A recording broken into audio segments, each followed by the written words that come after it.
to Straight Talk Africa. I'm Haydé Adams. Thank you for joining me. This week, we'll dive into the future of film and entertainment across Africa. As internet streaming giants make a major play for the continent, we'll examine why they're going over the top to serve up stories by Africans, for Africans, and about Africans. Also, we investigate the past, present, and future of African cinema. Filmmaker Boukary Sawadogo joins me to discuss African identity and representation in film. And Nollywood gets ready for its close-up. We'll tell you about the game-changing moment for the industry with new platforms, more deals, and global audiences. All that ahead. Straight Talk Africa starts now.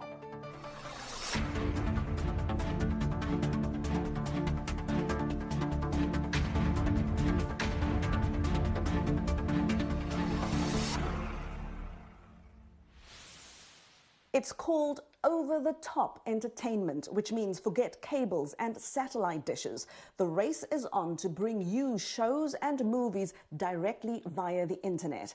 And right now, two big online streaming giants, Showmax and Netflix, are battling for dominance in Africa. Now, the South African-based video-on-demand service Showmax is available in over 70 countries worldwide. 45 of them are in Africa. With over 20 million subscribers and content in more than 17 languages, Showmax says it knows the African context better than anyone. It's developing movies and shows set in Africa's biggest markets, South Africa, Nigeria, and Kenya. Showmax says shows like this crime procedural set in Nairobi gives it a homegrown edge. Tell us what happened. She contacted me. Akisema she had a story to tell that would shock the city. Is it so unusual for a man to have another woman? No, it's not. Nobody, no matter how rich or how powerful you are, no one is above the law. These events have caused undue excitement. Was his death an accident too? We are women in the land of men.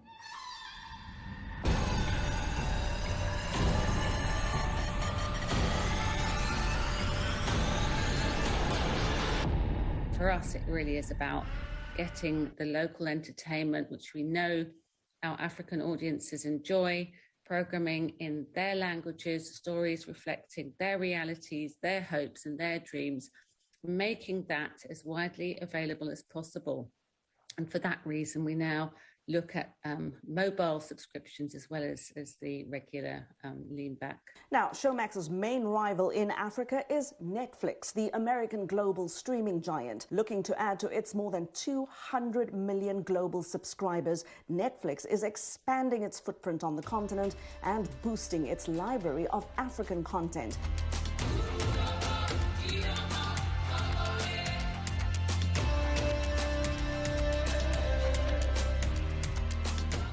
Now, like Showmax, Netflix won't say how much it's investing in Africa, but says it has a slew of content licensing deals with African producers in markets including Senegal, Ghana, Zimbabwe, Angola, and Mozambique. With more than 1 billion potential viewers across Africa, both Showmax and Netflix are seeing big opportunities. They're also facing big challenges, including slow and expensive internet, piracy, and lack of proper payment infrastructure in many countries. However, Africa's film producers see the battle of the streamers as a world of new possibilities. In Nigeria, some film producers see the arrival of Netflix as a chance to revolutionize Nollywood. VOA's Arzuma Kompayore explains. They want your dad to turn it down. Whether she produced or acted in it, you have probably seen her name attached to well over 30 movies streaming on Netflix. Nollywood superstar Omoni Oboli, like many other African filmmakers, have been involved with production from the continent that have acquired worldwide exposure thanks to the streaming service giant. She says getting your movie on Netflix is a game changer. People were watching our movies all over the world, but most of it was piracy. Now our movies are available to the whole world and they're available legally. and financially beneficial to us. So I would say Netflix has come to open a different world to our movies. Not everyone is going to go to FESPAC, or not everyone is going to go to Qatar. Not everyone is going to go to all those film festivals. But now, from the comfort of their homes, they now have access to you and your projects. You know, so now they can reach out to you. Now they can say, you know what? I've seen this project. I like it. I want to do a remake of this project in my own country. I want to do a co-production deal with you on a sequel for this project, right? So before Netflix, we didn't have that. Netflix coming into Africa, you know, it's like a dream come true for us, because now we know that we have a platform that can take our films, no matter if we shoot in, it doesn't matter if we shoot in Africa, or we shoot in the US, or we shoot in Canada or Australia. We have a platform that can take our films to the global market. Pascal Atuma is also a Nollywood veteran with numerous films under his belt. His latest one, Clash, was released last month on Netflix and talks about the journey of a young Nigerian Canadian looking for his biological father, only to find himself entangled between love and the reality of a multicultural society. Atuma says the movie is an exploration of the shock between cultures, something Omoni Oboli, who acts in it, says she has experienced firsthand. I live in Canada and Nigeria, right? I see the clash of both cultures. My kids had to move from Nigeria to Canada, right? So I see that there is a whole world of difference. Their friends come into the house. I see the difference. As an African mom, I have to always tell myself, okay, it's different here. The kids are different. They behave differently. So you're from one extreme and the other people are from the other extreme. How do you balance this? What are you doing here? They're just kids. They're just hanging out. Hanging out. They're just hanging out in the bedroom with Relax. my...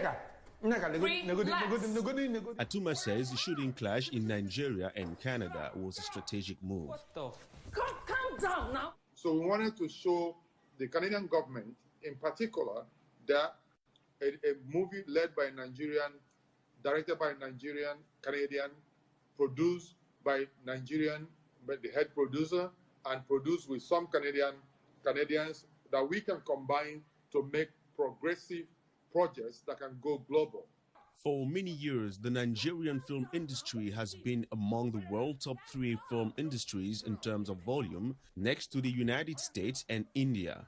And now, Netflix is giving it a new boost by commissioning more original content and becoming the dream deal for many producers.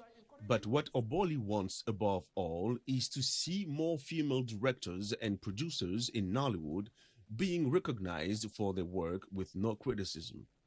You know, people would criticize what they can't understand. You're this little woman who's supposed to be in a little corner doing little things, and you're trying to do big things. So they're going to criticize it. It's okay. I'm not going to let that stop me. I'm not looking to them for validation. I know who I am. I know what I bring to the table. I have a seat at the table, and no one is going to take it away from me. With Netflix now looking to diversify its programming by adding more original content, Pascal Atuma says African producers are ready. They have the languages, the cultures, and most importantly, an international audience that has yet to discover all the African stories that will soon populate the small screens. Is this how you're going to be? Coming here to mess everything up? Come on, get me his stuff. Bring everything short. Azuma Kumpayore there for us. Azuma, thank you. Now, we also asked you this question on social media. What would you like to see featured in African cinema? Amenga Taramum from Nigeria would like to see movies about corruption and vote buying and election rigging. Wusu from Ghana wants to see movies along more or less the same lines. Corruption, he says, within government procurement processes. And Wusu, I must tell you, in South Africa, we call that tenderpreneurship. And Emmanuel Musabyimana says corruption and political disorientation. That's what he wants to see. And Majok Adud Agani from South Sudan says he'd like to see movies about the Tigray conflict and South Sudan's crippling peace process. Another one from Vincent Thompson Atuma in Nigeria. He'd like to see movies about African history and cultural features. And I do appreciate you sharing your comments on social media with us. Please keep engaging with us this way. And you'll see some of those themes that you mentioned in your comments. You'll see some of that coming up in this discussion that I had with Boukary Sawadogo. He's a filmmaker and professor of cinema studies at City College of New York. We talked about African representation and identity in film and the future of African cinema. Boukary, thank you so much for your time. Great to be speaking to you. Now, you teach African cinema. What are the three most important things that you teach your students about the world of African cinema? The three most important things that I teach my students, the first one is a film as a means or a tool for political and cultural liberation. And that by showcasing how African cinema has contributed to the liberation struggle of countries in Africa fighting for political independence in the 1960s through the 80s. In that sense, film is a critical element of political liberation. And also, in the subsequent years of nation-building efforts, because once African countries gain their independence, now you are in the nation-building efforts, which means how do you pull together linguistic and ethnic communities in a nation framework? And film has been an instrument in achieving that. So, which is kind of feeds into the larger conversation of what's the function of film or cinema, which some people talk about escapism, militancy, or entertainment. But the inception of African cinema should be placed in that context of militancy and fighting to gain independence and also to give dignity to African people. That's the first thing. The second for me is really the importance of representation.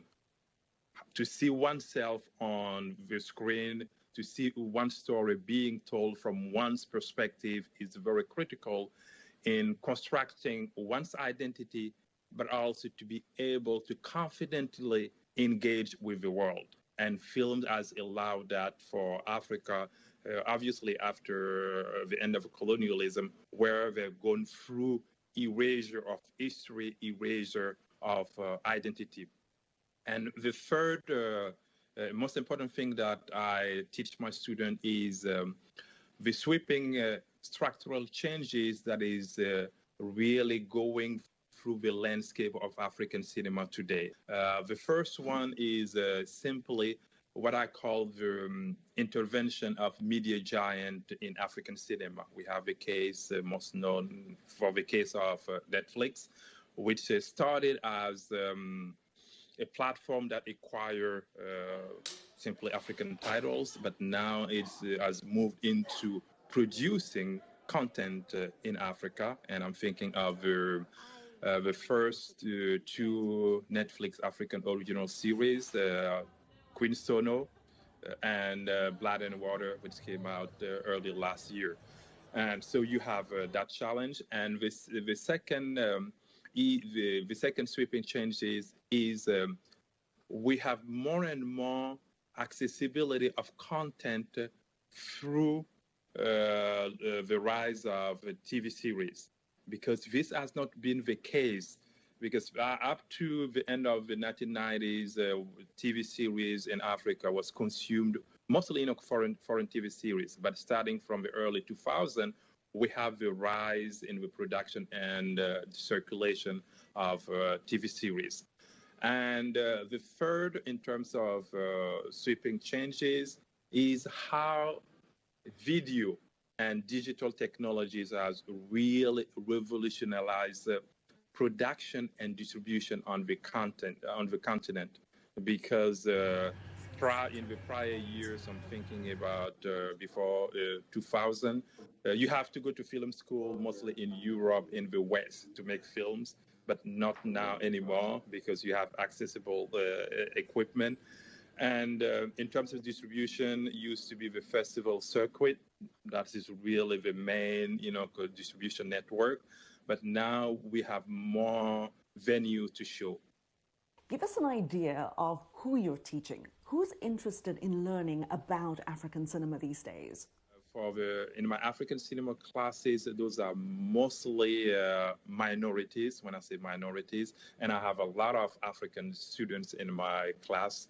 And those are sometimes first-generation immigrant or second-generation immigrants. And I also have many African-American students in my class, because I remember last year in a very, I would say, hard, it melts my heart when I received an email from a student who said, thank you so much, Professor, for exposing me to film from the continent. And my mom also sent you her best regard, because all throughout, the semester, I didn't know that, her mom was also, following the class, watching the movie, and, everything. So that's one of, bonus of teaching online. You don't know who is on the other end. Yes. Now, of course, a lot has changed in the landscape of African film. A lot has changed on the continent. A lot has changed in the world. What are the trends that you're seeing about the kind of stories and subjects that African filmmakers are tackling right now? Right now, what we're tackling are mostly what I call transnational issues. The first one that comes to my mind is migration. And I'm thinking of a film, Atlantics, by Mati Diop, 2019. And also, I'm thinking of extremist violence, which is also fits in the category of transnational issues. And we have Timbuktu by Abdurrahman Sissako from Mauritania.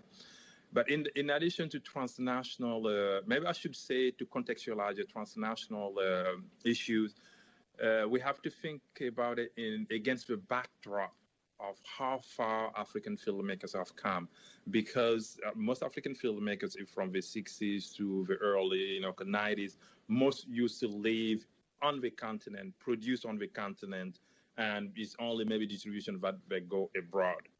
But, starting with 2000, we see the international space has become not only space of work or residence, and sometimes we see filmmakers, living in one place and working in another. So it really, fits with that, larger framework. Another theme that I see really, coming up is, it's not coming up, it's already present. I would say a continued thematic treatment of gender, women issue, and sexuality. And on that note, I'm thinking of Rafiki by Wanuru Kayiu from Kenya. That's, my students love watching. Also, I'm thinking about recently, last year, I screened Sophia. It's a Moroccan film about abortion, how difficult it is or illegal to get abortion in Morocco. And that's why I'm saying it's a kind of continuation of what has been already on the ground, but really now it's getting more visibility because for certain films on some topics that may be seen controversial, which would never have seen the light of the day, but now they have. But in addition to that, transnational issues plus gender, women, and sexuality, there is a more and more like a kind of eclectic selection of topics that is coming up through what I call genre cinema, which is comedies, thriller, action, and for that I'm thinking mostly of Nollywood. How it's very difficult to put one theme on Nollywood, movies. So I think it's to sum up, I would say there is innovation but continuity in terms of thematic treatment. And of course, African filmmakers are everywhere in the world. But do you see a difference between the kind of stories told by filmmakers on the continent and those in the diaspora? I would say the differences are simply that each entity, Africa and the diaspora, each tell a story that are consistent or set in their own cultural and historical references, or simply that are rooted in their own experience. So in that sense, it's a little bit different. But we've seen with so many examples that we have crossover in terms of the treatment of history and also the shared blackness in global cities. And I will give a specific example.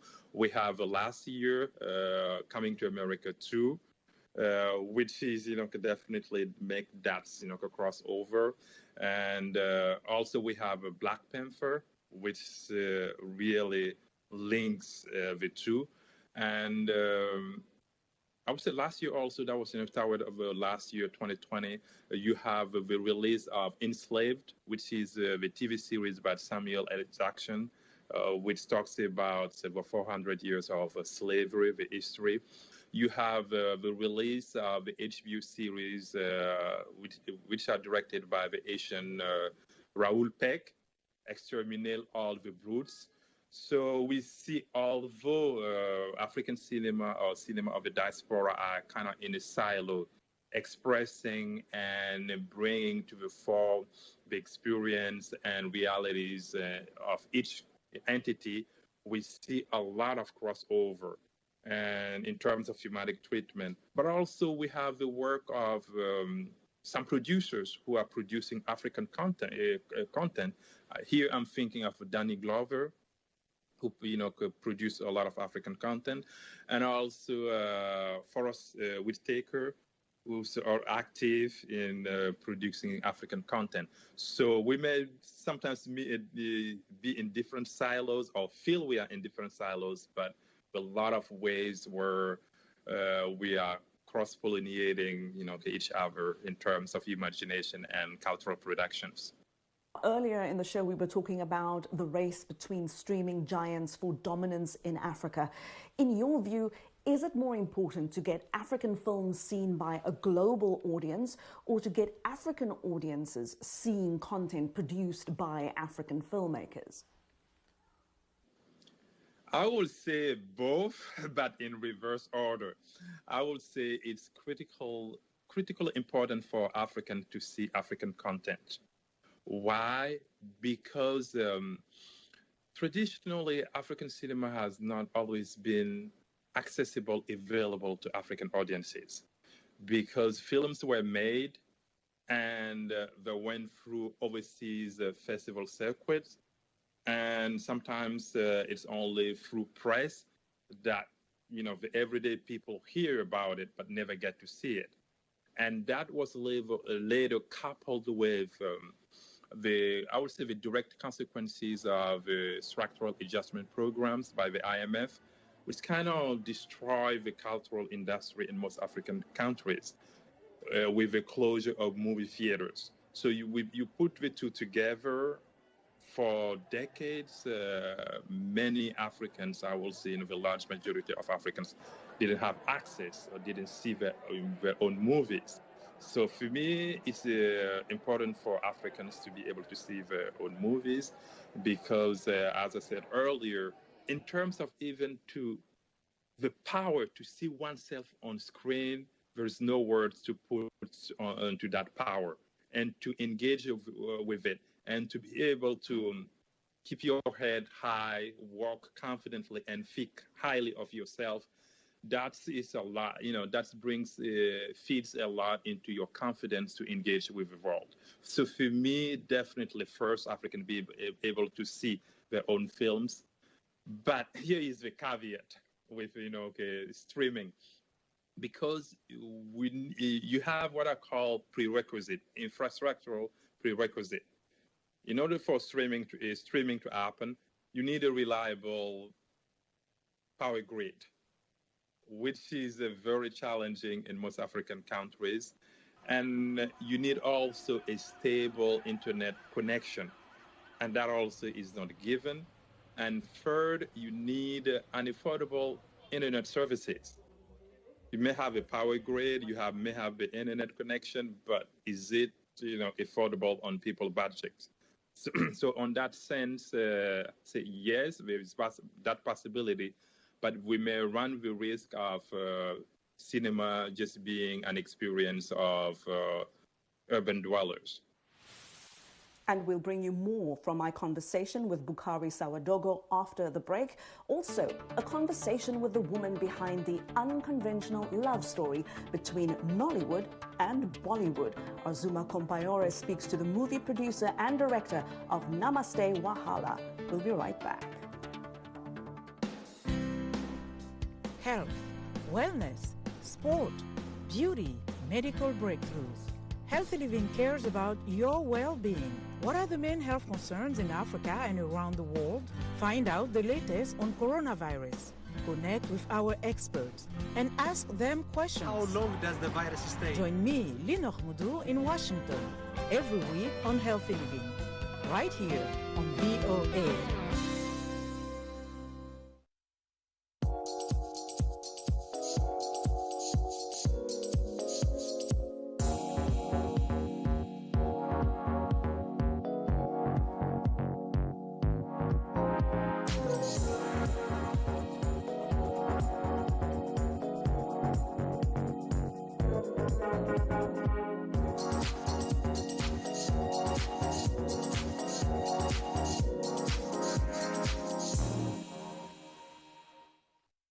You're with Straight Talk Africa. Welcome back. We're talking about the future of African cinema.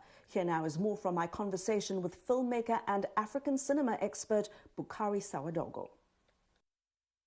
I think I did an interview, on a different channel about Black is King by Beyonce. I know when it came out, last year, but when viral discussion on different platforms, the representation of Africa, Africa through kings and queens, as if it's something that is set in stone, for centuries. But you have a new, I don't want to say new Africa, but, you have a contemporary Africa that viewers want to see or need to see. So I would say, today, if I look at some of the recently successful, films, be it critical, that had critical acclaim or commercial, success, I think those are films that are simply resonate with people on a deeper level and usually simply, everyday, people, everyday stories. And if you take Atlantics, it's not about kings and queens or royalties. It's just about trying to the passage of adolescence to adulthood, or trying to move to a different space to make a better life for yourself. And those kind of universal stories that resonate with people. So I would say, if for Africans, I would say just have a story that is compelling and that's really, could speak to people at the gut level. You don't need, to look into the sphere of royalties really to be successful. Yeah, if we talk about the diaspora, I'm talking about African American, cinema. So, I understand the need to really address the trauma, in terms of, post-slavery, but across the Atlantic, in Africa, those themes are, starting to get a little bit, I don't say worn out. When I say worn out, I might be misunderstood that I kind of devalue, the work and the need, to process what has happened. I'm just saying that kind of repetitive themes that at one point people start to tune out. The same thing for Africa, the themes that are people starting now to tune out, which is I don't want to say anything, but almost anything that is related to colonialism. People's like, okay, we talked about it.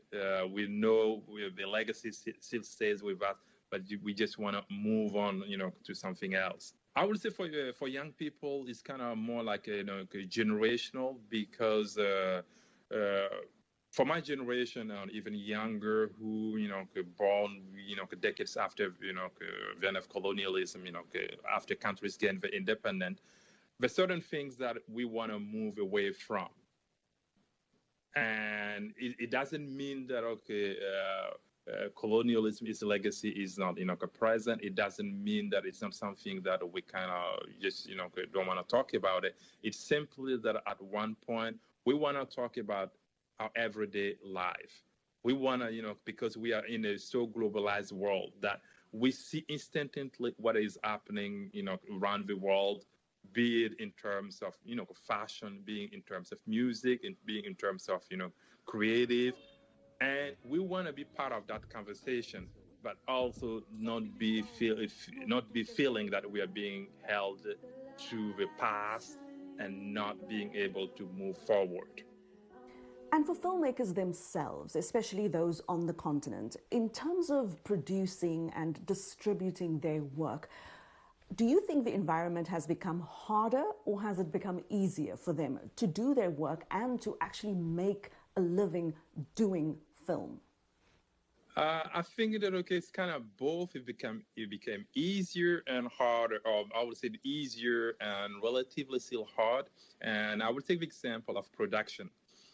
In terms of production, the task has been relatively easier with video and digital technology.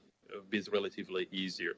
And also coupled with the fact that now you have more film school open up on the continent. So in terms of talent, in terms of technical stuff, you don't need always to go to the West. It's already present, and they know the terrain, they know the environment, they can work effectively on a project and deliver it.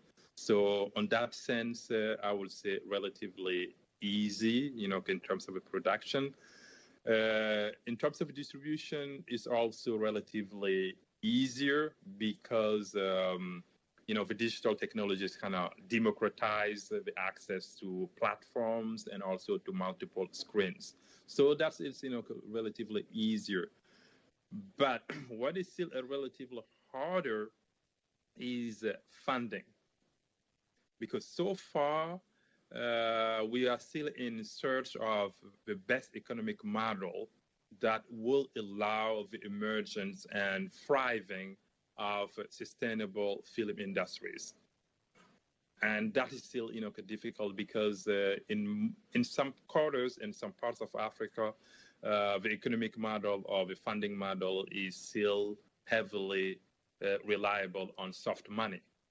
So, which means that when that dries up, it's very difficult to get an alternative, source of funding. But that I should say that we have creative ways that are coming up, that talent are showing, which is crowdfunding, and also trying to get the private sector to be interested in funding cinema. So that's the challenge. And another one which is related to distribution is it's true we have Netflix. It's true that we have local TV stations. We have a transnational TV station. I'm thinking of China Star Times or India, ZTV. It's true that we have, more interest in African cinema, but so far that hasn't generated enough income or stream of income for the filmmakers to be able to go from one production to the next without really delaying or spending a lot of years to find more sources of funding. This conversation makes me think about it was several years ago that I was on assignment in Harare in Zimbabwe, and I was in my hotel room, turned on the television, and I found a lot of Chinese content. A lot of TV shows were in Mandarin, of course. And, I'm sure a lot has changed since then, but now you can turn on the television in some African countries and get a wide range of international content. And I mean, beyond the British, French, and American variety, you'll see, like I said, Chinese content, Turkish content, Indian films and TV shows. And I often wonder whether this is a two-way street. Are viewers in those countries consuming or exposed to as much of Africa's content? It's not the relationship here is in balance, in the sense that we see more interest, corporate interest in African media landscape and African cinema landscape than the other way around. Which is if you have opportunity to see African content overseas, be it in India or China, it will be simply on streaming platform or through an enclave of immigrant enclave or diaspora there.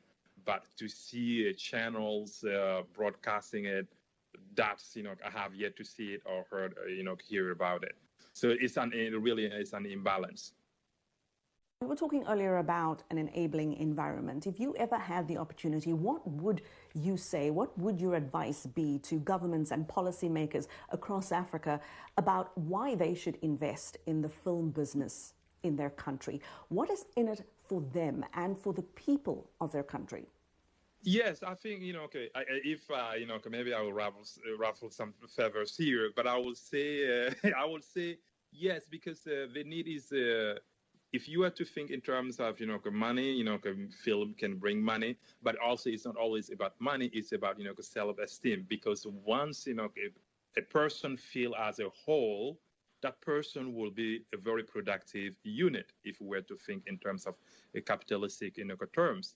And just, one example is I was discussing the same question with someone, I don't know, many months ago, and the person, rightly made an observation to me, which I say it makes sense. I said, how many prime ministers in Africa or chief of government can you really think of who are not economists? Very difficult. And that's kind of, dictates everything, how the whole government thinks about, different sectors. So if we think, just imagine the alternative scenario where, prime minister or chief of, executive is is not an economist, probably the thinking is not always about, how much that this is going to bring. And I think that's, we have to factor that into the equation. And also, I think it's my knowledge, I believe that in the African Union, there's already an ongoing initiative about pushing for, an African film industry, a vibrant one. But I don't know all the details. But I know at least in West Africa, I can give specific example of governments that have already set up film fund. We have a case of Senegal, and the fund is named FOPICA. And we have Cote d'Ivoire, it's named Fonseca. You have Ghana, it's named Film Fund. So we have, I think this we have come, a long way, but we're going back to the drawing, table. Why am I saying that? Because initially, at the inception of African cinema, we have many countries that are really government that are pushing funding and distributing African cinema. And then we went through a phase where government kind of withdraw, because of liberalization. Now, some government are coming back, setting up legal and business framework for sustainable film industries, to emerge, because we realize that this actually, will be helpful on many levels. Because now I know the buzzword is youth employment on the continent, and for every avenue that can be opened up to employ youth, I think governments is going to look into that.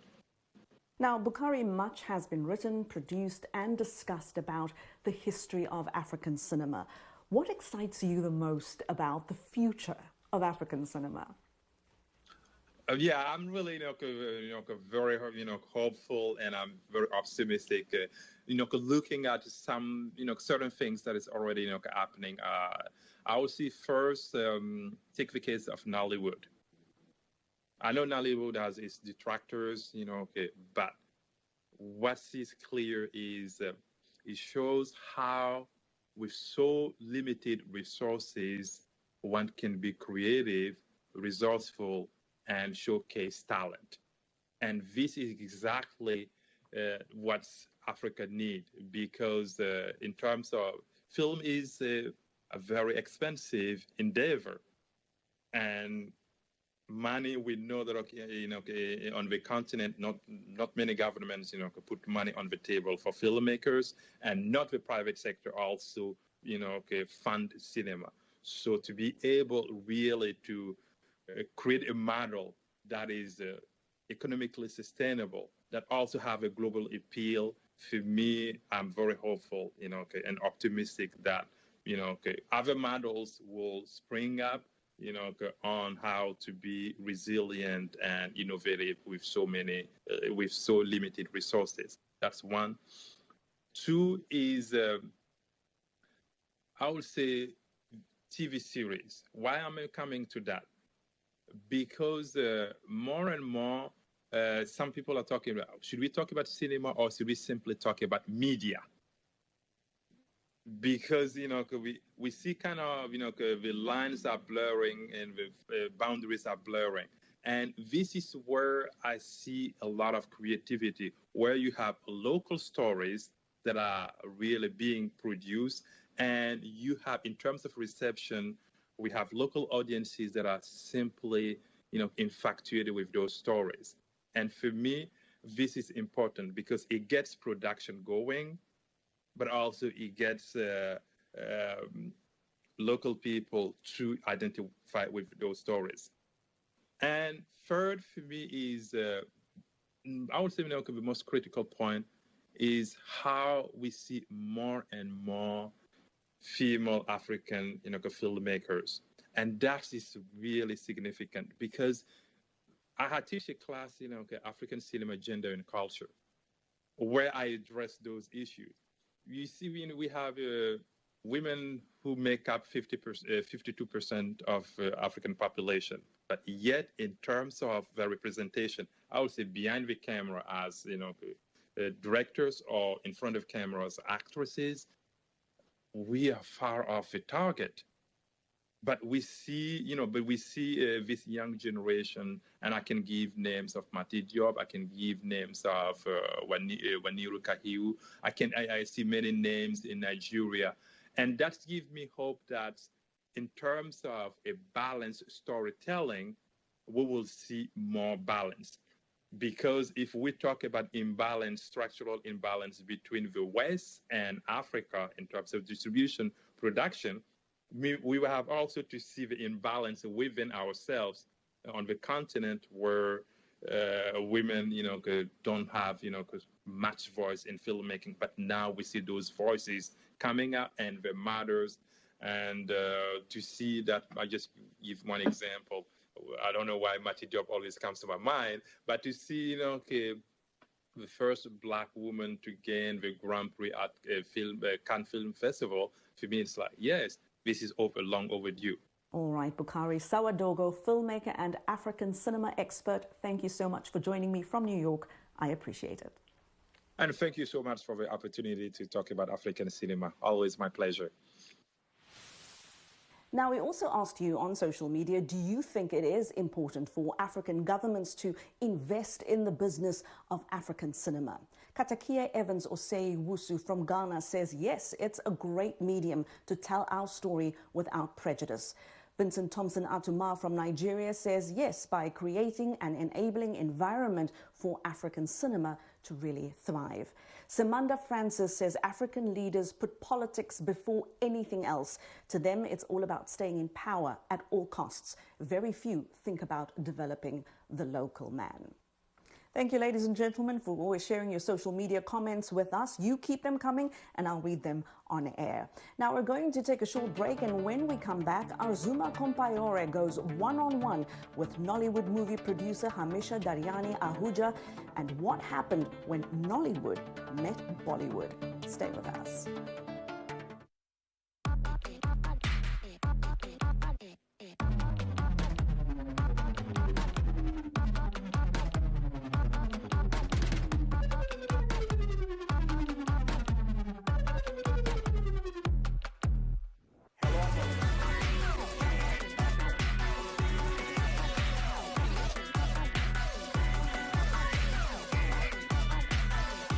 around the world.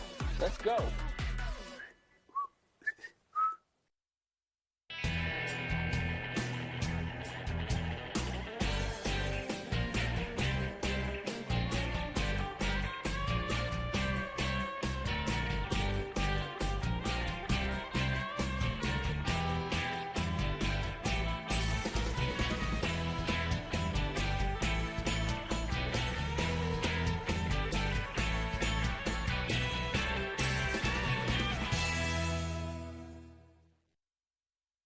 Welcome back to Straight Talk Africa. Namaste Wahala, which in Hindi and Nigerian pidgin means hello trouble, is a cross-cultural romantic comedy about an Indian man who falls in love with a Nigerian woman. Add to the mix some very involved parents and you have drama. This is Raj, my cousin, and he's an investment banker. And he's single? This is Didi. She's a sweetheart. She's a lawyer. And she's very, very single. If it's meant to be, it's meant to be. I'm going to marry you. Excuse me? But beyond the storyline and behind the cameras, Namaste Wahala is also a marriage between Nollywood and Bollywood. Arzuma Kompayore recently spoke to the movie's director, Hamisha Daryani Ahuja, and asked her what made her do it. So I live in Nigeria. Lagos is home. And I've run a business here for 7 years. I was running a restaurant called Bistro 7. And then it actually got acquired. So I had some partners buy into the restaurant. And I'm now a shareholder and a silent partner. So that left me a lot of time to actually follow my dreams, which is enter the filmmaking business. And that's how I jumped into the Nollywood industry. So what made you want to, make this particular film, Namaste Wahala? And tell us a little bit, what is it about? So why I wanted to make this film, I find that with Nigeria, again, I've grown up here. A lot of my Nigerian friends, majority of people here say they've grown up on a Bollywood diet. So people here love Bollywood. They know Shami Kapoor, they know Amitabh Bachchan, Hema Malini. So that was already really exciting. And Z Cinema plays a huge part in Nigeria as well. A lot of the Z Cinema shows from India come in and get dubbed in English. And you can see it in coffee shops and you can see it in hairdressers. And I just thought, why not do something that's a little bit more targeted here, So an English movie, Nollywood, but with some pidgin English, with some Indian actors, and fuse the two and see what happens. And so, yeah, that's what Namaste Wahala is. And this movie has something particular too. It's not just a random, crossover movie. You really packed it with a lot of stars. Would you tell us a little bit about all the people that are in the movie? So we have a lot of stars, as you said. I like to call him Oga RMD. In here, that means Mr. RMD or boss, because he is the Amitabh Bachchan of Nigeria. He's the most Nollywood actor here, and he plays the father of the protagonist. Then we have Inidima, and she is the main character. She is the Nigerian woman that falls in love with an Indian man, who is Ruslan Mumtaz. He's from Bombay, and his mother is Sujata Singh. So we have a lot of little cameo and guest appearances, like Brother Shaggy, very popular here, popular comedian. We have a couple of people from the Big Brother house. So last year, I actually did a workshop. I also do motivational speaking for the Big Brother house. And there were 11 housemates left, out of which there was Fraud and Cindy. So they made a guest appearance in the movie as well. Tell us, how one gets to have such a anticipated movie on Netflix? So to be honest, the movie was actually meant to go to cinema. We were actually going to release in April and then go hopefully to Netflix. I always wanted it to end up on Netflix. When I started, it was a maiden project. It was something exciting. It was a passion project. I had no idea how far it was going. However, while I was on set and while I was seeing this magic unfold, I knew it was meant for something global. I knew that it was meant to be an impact piece. And what's so, I always believe in the universe that conspires for us. When I finished shooting the movie in February, Netflix landed in Nigeria, literally a week later, saying that they're looking for African content. They had this big bonanza party saying we have now arrived. So it was divine timing. It was perfect, perfect the way it worked. Now, what happened was COVID hit in between while I was doing the editing and post-production process. And so on that note, we then did delay again, saying, you know what, let's try for October. No one knew how long this pandemic was going to last. And as in how things were escalating, it just seemed like the right thing to do, the safer option. And yeah, and then Netflix loved the movie. And I'm just so excited and so grateful that they've made it an original and it's got a global release. Everybody talks about Hollywood, talks about Bollywood and Nollywood. Those are the three big industries out there. And now we have a crossover between Nollywood and Bollywood. What does that mean for you? What that means for me, so that's a lot of fun, a lot of laughter, a lot of color, a lot of glam. So, you know, the two industries have their own fortes. We love big parties. So maybe there's a big party in the movie. The fashion, the food, the overlaps and the differences and how they get accentuated in there. So I don't want to spoil too much for you, but there's for example, from Bollywood, what we grew up on was dancing around trees. So we have that for sure. Then we have the typical Nollywood drama and the suspense that's all in there. So in a way, do you think that this is, you know, the first of something that's going to keep going? Because, you know, it just makes it like more natural than anything? 100%. I'm already working on more. It's not only so fun, it's so much in demand. I mean, just from the trailer drop alone, the hype is huge.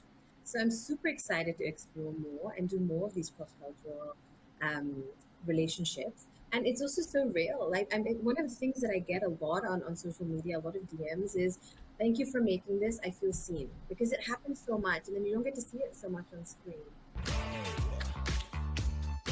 Didi, listen, you think it's easy to find who wants to buy what you're selling? You better brace up. You're lucky. So I'm a diehard romantic. I really believe love conquers all. And of course I've seen it. And then not just, I mean, there's nationality, there's religion, there's so many different, there's age factors. There's so many differences in people when they come together. And it's so real. You know, typical families will say, no, but I want someone from my country, or I want someone from my religion. Of course, I've had families intermarry. I've had, like my cousin married someone of another religion. And I've seen what she had to go through. And she's so happy today, you know? So yes, it's very real. Yes, it's out there. And yes, we've had fun with it because it's a comedy, but there's some deep-rooted issues in there which we've actually pointed out to be like, are we really that different? You know, one of the biggest differences I actually see with our two cultures is the similarity of how they handle the situation. Because they're so deep-rooted into their tradition, they so want, you know, someone from their country. But is it that important? And that's the big question. Can you tell us one thing we should look for in the movie? I do want you to look out for the music. The music is fantastic. We've got Afrobeats in there as well as Indian music. And also some hidden messages. You know, I love weaving in messages in there about the big picture, about going deep. You know, as I said, I do a lot of self-development and pursuit of happiness and you know, motivational speaking. So there's a lot of hidden messages in there that I hope people get out of that, along with the laughter. Hamisha Daryani Ahuja, thank you so much.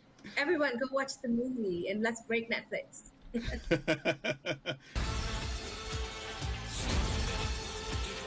Give me some time and I'll charm my way into his heart. Just like I did yours. Oh, that's so cool.